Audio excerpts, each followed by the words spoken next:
नवरात्रि का पावन पर्व और माता की भक्ति का चरम उत्सव कर्णप्रयाग का प्राचीन माता उमा देवी मंदिर आज नवरात्रि के नवम दिवस पर भक्ति और श्रद्धा से सराबोर रहा। मंदिर प्रांगण में महिलाओं द्वारा माता के भजन कीर्तन गाए गए, जिनसे पूरा वातावरण हर्षोल्लास और दिव्यता से भर उठा। माता के जयकारों के साथ साथ जब महिलाएं मंडली बनाकर भजन गा रही थी तो मानो पूरा कर्णप्रयाग भक्ति रस में डूब गया हो। इसी अवसर पर मंदिर में विशेष हवन यज्ञ का आयोजन हुआ। मंत्रोच्चार की पवित्र ध्वनियों और अग्निहोत्र की सुगंध ने वातावरण को और भी पवित्र बना दिया। परंपरा के अनुसार महिलाओं ने हरियाली भी निकाली और मंदिर परिसर से भक्तिमय जुलूस की तरह बाहर निकली। मंदिर के मुख्य पुजारी श्री नरेश पुजारी जी ने हमें जानकारी दी कि माता उमा देवी का यह मंदिर सदियों पुराना है और यहाँ माता पार्वती उमा देवी के रूप में विराजमान है। स्थानीय जनमानस में यह भी मान्यता है कि माता उमा देवी और माता नंदा देवी बहनें हैं। भक्तगण अपनी हर मनोकामना लेकर यहाँ आते हैं और माता उनके कष्ट हर लेती हैं।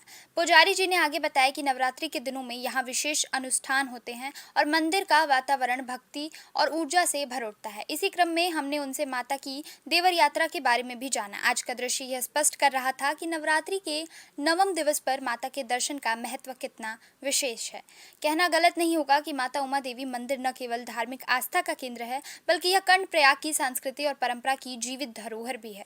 यहाँ से निकलने वाली श्रद्धा की यह धारा आने वाली पीढ़ियों को भी हमारी संस्कृति से जोड़ती है और यही संदेश आज नवरात्रि के नवम दिवस पर देखने को मिला। तुम्हारे बीच यहाँ पे माता उमा देवी के पुजारी श्री नरेश पुजारी जी हैं। तो पुजारी जी, आपका बहुत बहुत स्वागत है हमारे कार्यक्रम में। धन्यवाद। तो पुजारी जी, आज बताइए, जो नवरात्र का नवम दिवस है, इसमें आज क्या क्या अनुष्ठान किए गए? आज जो प्रतिदिन का कार्यक्रम है जय भवानी, जो प्रतिदिन का कार्यक्रम है, भगवती का साजो श्रृंगार का स्नान, प्रयाग से स्नान, जल से फिर भगवती का स्नान किया गया पंचोपचार पूजन के साथ। हवन के बाद क्या, 9 कन्याओं का पूजन किया गया। उसके साथ भगवती के जो हरियाली है उसका क्या कहते, भक्तों के द्वारा प्रसाद के रूप में बांटा गया। यहाँ पे कन्या रूपी भगवती माँ उमा देवी जो सुहागन के रूप में यहाँ पे जानी जाती है, जो अपने शिव को पति के रूप में मांग रही है ना। वही क्या कहते हैं, यहाँ पे सुहागन औरतें अपने पति के रूप में खुश रखने के लिए, अपने पति के इस संसार के भय से दूर करने के लिए यहाँ पे कामना करती है। तो यहाँ पे आज शरद ऋतु की आश्विन मास की शुक्ल पक्ष में भगवती के यहाँ पे नवरात्र का कार्यक्रम आज विश्राम होता है। अच्छा पंडित जी, बताइए, माता उमा देवी है तो माता के अलग अलग नाम है, और किस नाम से माता को जाना जाता है? यहाँ पे भगवती के 3 स्वरूप हैं जी। उमा देवी कन्या रूप में है जी। विवाहिक रूप में पार्वती कहें, नंदा कहें, अनेकानेक नाम। और तीसरा रूप यहाँ पे है जो वो है चंडी माई जी। उमा शिव को प्राप्त करने के लिए पति के रूप में यहाँ पे कामना कर रही है। स्कंद पुराण कहता है कि यह तप कर रही है शिव को पति के रूप में प्राप्त करने के लिए। तो यहाँ पे जो ये प्रयाग है, यह प्रयाग जो है ये अलकनंदा और पिंडर का मध्य है यहाँ पे स्थापित। पहले इस प्रयाग का स्कंद पुराण के अनुसार स्कंद प्रयाग था। कर्ण ने माँ उमा देवी का तप किया तो यहाँ पे भगवती कर्ण से प्रसन्न हुई, तो एक ही दिन में तो नाम पड़ गया कर्ण प्रयाग। जी जी, है ना जी। तो यहाँ पे भगवती का स्वरूप वो है उमा। ऊ मतलब तप, माँ मतलब मत कर। बाल्य अवस्था है भगवती की तप की, और वो प्रेरित हुई है तप के लिए, शिव को प्राप्त करने के लिए। यहाँ पे नारद जी भगवती पार्वती के गुरु हैं, और यहाँ पे गुरु ने बताया कि शिव कौन है। तो उनका आभा काभा जो है वो यहाँ पे जो उमा देवी का मुखाग्र बिंदु नहीं है, जो मूल स्वरूपा रूप जो महिला का होता है वो है, पर जो घट रूप जो यहाँ पे जो मुखाग्र बिंदु है वो उनका घट के रूप में है।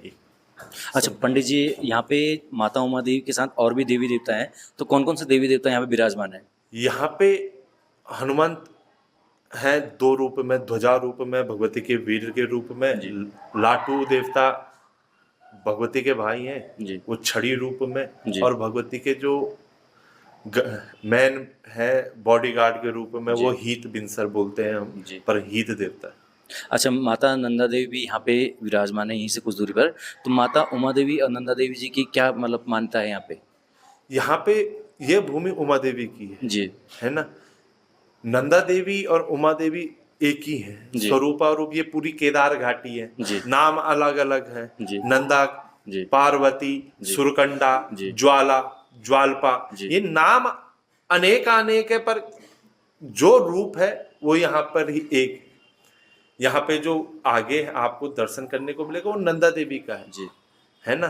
नंदा यहाँ पे जो ईदा बदानी में उपस्थित है, यहाँ से जो स्नान के लिए आ रही है, इसलिए वहाँ पे ईदा बदानी में हाथ का चिन्ह है, वहाँ पे बैठी है तो वहाँ पे भगवती के हाथ का चिन्ह है, इसलिए वहाँ पे उसकी पूजा होती है। इसलिए पहला पड़ाव ईदा बदानी में जब रथ यात्रा उसकी चलती है तो वो पहला पड़ाव उसका ईदा बदानी है। जी। यहाँ तो पंडित जी, अंत में आपसे एक प्रश्न करना चाहूँगा। जैसे यहाँ पे माता चंडिका है और यहाँ पे अभी अनुसुईया माता, ये जो अभी बाहर निकलने वाली है अपनी देवर यात्रा पे, तो माता उमा देवी देवर यात्रा पे निकलती है? हाँ जी, जी, किस वक्त निकलती है? यह निकलती है शरद में। जी शरद में ही इसका मुख्यतः आगमन होता है। जी अब और 12 साल में इसका आगमन होता है। हम पुजारी लोग हैं। जी माई का पक्ष डिम्बर है जी और इसका ससुराल पक्ष है कपरीपट्टी। जी तो जिस प्रकार इनकी बड़ी बहन है भगवती की जिठाई देवी, उसका 4 गांव आते हैं, जी। 8 गांव हैं। जी। तो इसकी पूरी कपरी पट्टी है, शायद वहाँ 42 से 52 गांव है, तो पूरी पट्टी। कहाँ तक ये यात्रा मतलब चलती है, देवर यात्रा? ये जोशीमठ, ये ठंडियों के टाइम पे निकलती है जी। तो पट नारायण के बंद रहते हैं, जी तो ये जोशीमठ तक ही जाती जी। है। वहाँ पे नरसिंह मंदिर में अपने भाई से मिलती है, नारायण भाई हैं भगवती के, तो भाई से मिलती है। जिस आसन पे 6 महीने रावल भगवती का तप करता है, नारायण का तप करता है, पूजा अर्चना करता है, जी। वो आसन मांगती है। अच्छा, कब देखने को मिलेगी अब ये देवर यात्रा? ये 28 में। 28 में। हाँ। बहुत बहुत धन्यवाद। धन्यवाद। हो गया, कुछ हुआ? खबर भारत के लिए कर्णप्रयाग चमोली उत्तराखंड से पंकज कुमेड़ी की रिपोर्ट। अपने शहर, अपने प्रदेश की ताज़ा खबरों के लिए लाइक करें, शेयर करें, सब्सक्राइब करें और हाँ, बेल आइकन दबाना ना भूलें, क्योंकि खबर हमारी, फैसला जनतंत्र का।